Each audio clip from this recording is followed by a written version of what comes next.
கர்த்தருடைய பரிசுத்த நாமத்திற்கு ஸ்தோத்திரம். மாதத்தின் முதல் நாளில கடந்து வந்திருக்கிறோம். ஆண்டவர் போன மாதம் பூரா எங்களை கண்ணிமணி போல காத்தாரல்ல, அவருக்கு நன்றி சொன்னீங்களா? நாங்கள் நன்றி உள்ளவர்களாக இருக்க வேண்டும். இன்றைக்கு எத்தனையோ பேர் நேற்று இருந்தவங்க இன்றைக்கு இல்லை.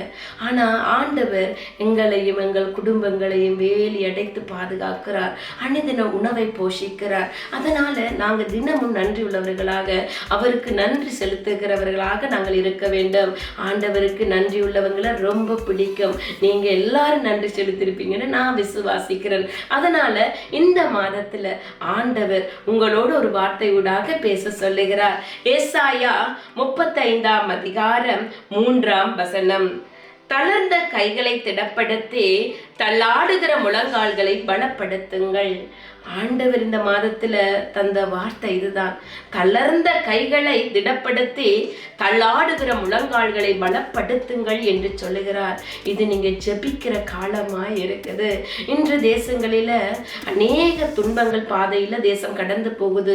பசி, பட்டினி, பஞ்சம் ஒரு பக்கம், இங்க போராட்டங்கள், யுத்தங்கள் ஒரு பக்கம், இங்க கோர விபத்துக்கள் ஒரு பக்கம், இயற்கை பேரழிவுகள் ஒரு பக்கம், ஜனங்கள் கொள்ளை நோய்களினால ஒரு பக்கம் மரித்து கொண்டிருக்கிறாங்க.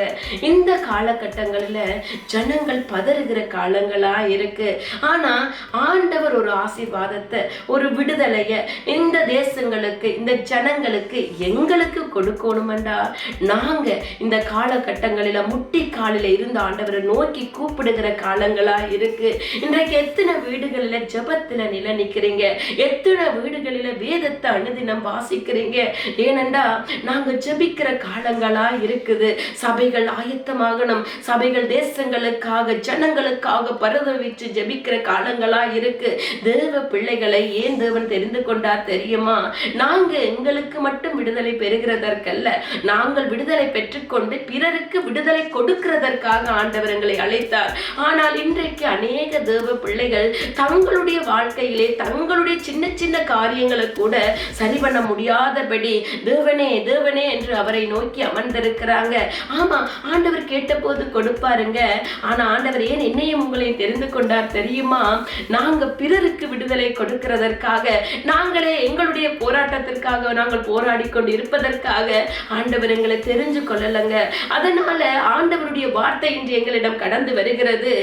மனம் பதறுகிறவர்களை பார்த்து நீங்கள் பயப்படாதிருங்கள், திடன் கொள்ளுங்கள். இதோ உங்கள் தேவன் நீதியை சரிக்கட்டவும் உங்கள் தேவன் பதிலளிக்கவும் வருவார். அவர் வந்து உங்களை ரட்சிப்பார் என்று சொல்லுங்கள்.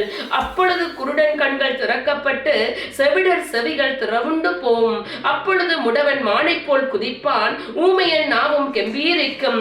வனாந்தரத்திலே தண்ணீர்களும் கடுவெளியிலே ஆறுகளும் பாய்ந்தோடும். வட்டாந்தரை தண்ணீர் தடாகமும் வறண்ட நிலம் நீரூற்றுமாகும். வலு சர்ப்பங்கள் தாபரித்து கிடந்த இடங்களிலே புல்லும் கொறுக்கையும் நாணலும் உண்டாகும்.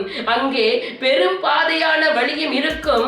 அது பரிசுத்த வழி எனப்படும். தீட்டுள்ளவன் அதிலே நடந்து வருவதில்லை. அந்த வழியில் நடக்கிறவர்கள் பேதையாய் இருந்தாலும் திசை கட்டு போவதில்லை.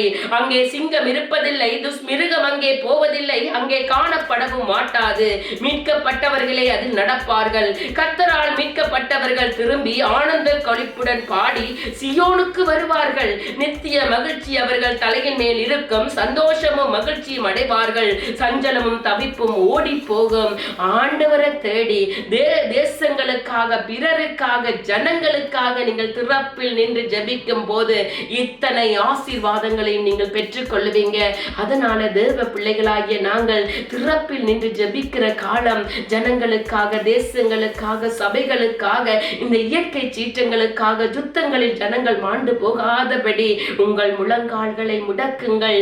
உங்கள் கைகளை நோக்கி உயர்த்தி தேவனை நோக்கி கூப்பிடுங்கள். அப்பொழுது தேவன் இந்த தேசத்திற்கு ஒரு சேமத்தை கொடுப்பார், ஒரு விடுதலையை கட்டளை இடுவார். இன்று அநேக ஜனங்கள், தேவனை அறியாத பிள்ளைகள் இன்று விடுதலைக்காக காத்திருக்கிறாங்க.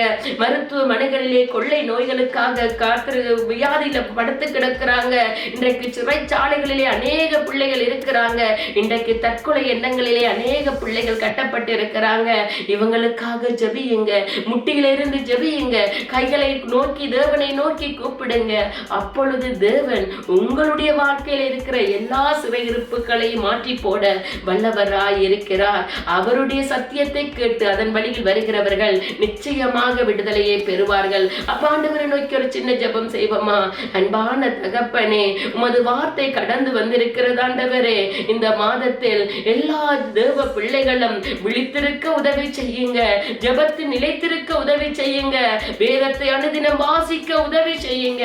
எந்தெந்த வீடுகளுக்குள்ளே ஜெபிக்க முடியாதபடி சிறையிருப்புகள் இருக்கிறதோ இயேசுவின் நாமத்தினாலே விடுதலை கடந்து போவதாக. எந்தெந்த பிள்ளைகள் விடுதலைக்காக காத்திருக்கிறார்களோ, கொள்ளை நோய்கள், செய்வனை கட்டுக்கள், வியாதிகள், வறுமைகள், டிப்ரெஷன்கள் என்று சொல்லி எந்தெந்த பிள்ளைகள் ஒரு விடுதலைக்காக காத்திருக்கிறார்களோ, தேவ பிள்ளைகள் அவர்களுக்காக துறப்பில் நின்று ஜெபித்து தேவனை பற்றி சொல்லி பயப்படாதிருங்கள் என்று சொல்லி விடுதலைகளை கொடுக்கிறவர்களாக இவர்களை மாற்றுங்க ஆண்டவரே. இன்று அநேகருக்கு நீங்க விடுதலையை கொடுக்கிறபடியினால் உம்முடைய நாமம் மகிமைப்படும் ஆண்டவரே. இயேசுவின் நாமத்தில் ஜெபம் கேட்டு நிற்கிறோம் பிதாவே, ஆமென். நீங்கள் எல்லோரும் மிகவும் விசேஷமான நீங்க. ஆண்டவர் உங்கள் ஒவ்வொருவரையும் ஆசீர்வதிப்பார்.